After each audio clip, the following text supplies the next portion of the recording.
So yan mga kapindot, good morning. So pauwi na tayo mga kapindot. Tapos na naman yung isang linggong duty natin sa biyahe. So ano naman tayo ngayon, biyaheng uwi naman.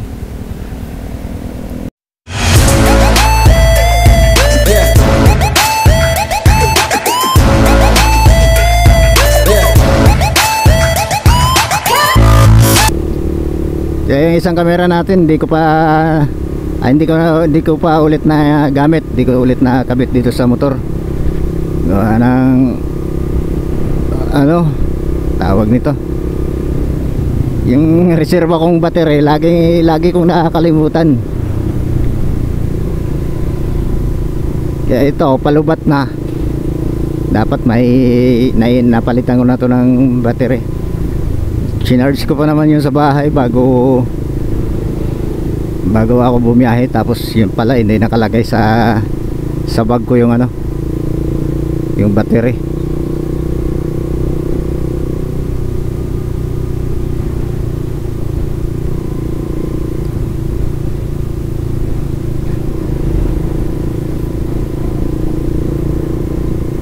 Wala talagang advantage kay Biperman pagka tag-ulan, tapos medyo mabaha-baha yung kalsada, malalim yung tubig, may madaanan ka malalim.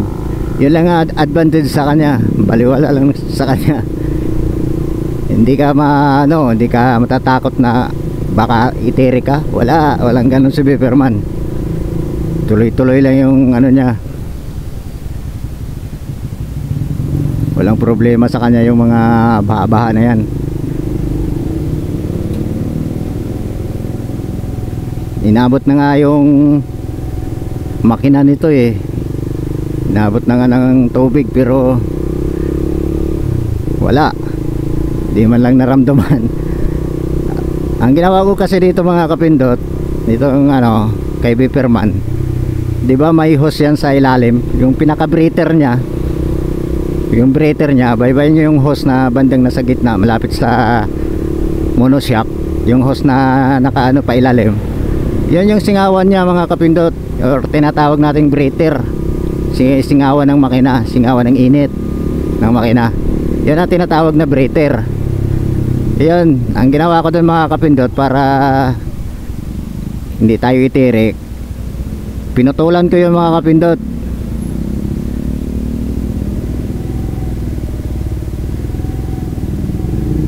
Pinutulan ko yung hose na yon, pinantay ko sa motor or sa engine, or mas maganda iksian nyo pa, kasi breather lang naman yun. Kung baga sa ano, hingaan nya, putulan nyo yun mga kapindot, para hindi siya makahigop ng tubig. Yun lang ang ano yun ang ano ba yun, yung isa sa dahilan kung bakit ititirik tayo ng ating motor. Kahit sa anong motor mga kapindot, basta mayroong breather, yan lang ang gagawin nyo. Putulan nyo yung hose na yun, kasi breather lang naman yun, hindi naman makaka-apekto yun. Makaka-apekto yun sa motor natin kung makahigop ng tubig, yun ang epekto nun. Kaya ang ginawa ko, pinutulan ko. So, mamaya papakita ko sa inyo yung hose na yon.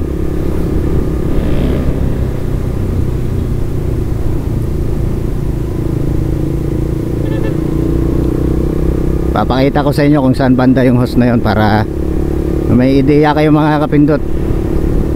So kahit sa Honda, yung Honda Alpha TMX, may ganong breather din yun, may hose din yun nakalaylay. Kaya minsan nagugulat yung iba, pagdaan sa tubig biglang namatayan, ayaw na mandar, aandar man siya, pupugak-pugak, tapos mamatay yung makina. So yun lang yung dahilan niya mga kapindot, yung breather hose na yun, kasi humihigop talaga ng tubig yun pagka nagminor tayo tapos may tubig, ihigop yun. Pagka nakahigop na ng tubig yun, yari na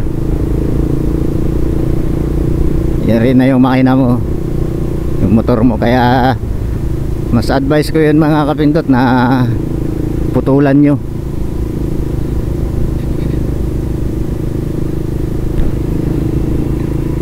Mamaya ipapakita ko sa inyo pagdating sa bahay kung saan banda yung hose na yun, saan makikita, para magka-idea kayo mga kapindot. Sa lahat ng mga naka-beeperman dyan, mga kapwa natin rider na may beeperman na motor, tuturo ko mga kapindot kung saan banda yung breather na yon. Yun ang isa sa mga sikreto ng motor. Kung baga hindi kayo titirik, yan ang sikreto niya mga kapindot. Lusong-lusong sa baha, baliwala lang.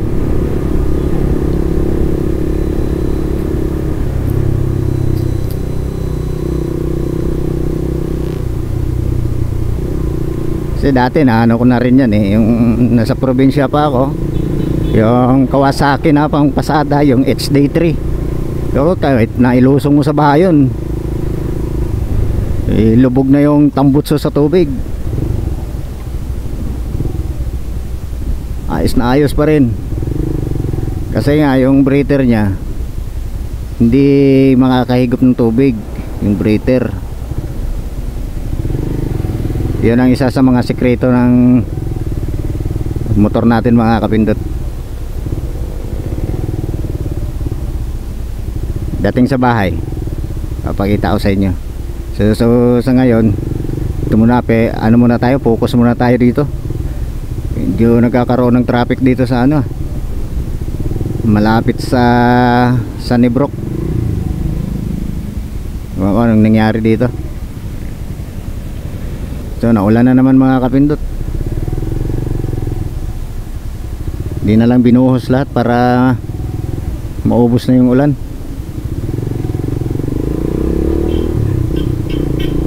Unti-unti pa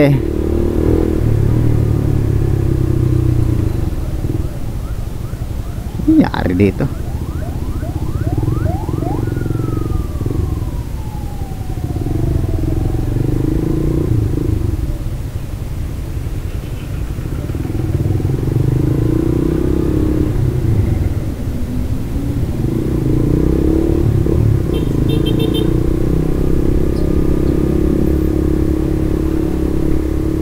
Nangyari, bakit biglang nagkabulbul dito? Pala sa may ano, sa may simbahan. Yung maulan talaga. So, napapansin nyo naman siguro dyan mga kapindot sa video natin, yung lens ng ating camera ay nababasa na ng ulan.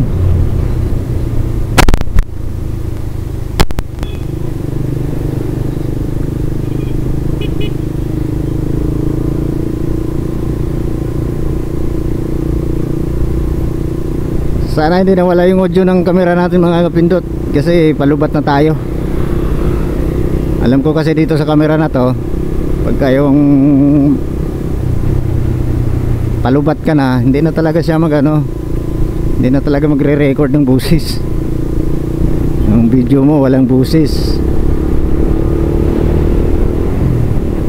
Kaya sa parte ng ibang video ko, pinuputol ko na lang, gawa na wala namang audio.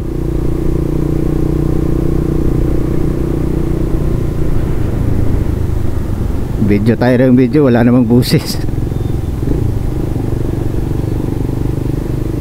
So yun lang mga kapindot, kasi babasa na ng ulan yung ano natin, camera. Maraming salamat sa inyong laging pagsubaybay sa ating walang kabuluhang vlog o vlog-vloga natin. Maraming salamat pa rin sa inyong walang sawang pagsuporta sa aking YouTube channel, Kapindot Moto TV. At sa mga bago pa lang sa aking YouTube channel or napadaan, or napapindot kayo or napindot nyo yung video ko, baka pwedeng pa-subscribe na lang po mga kapindot, at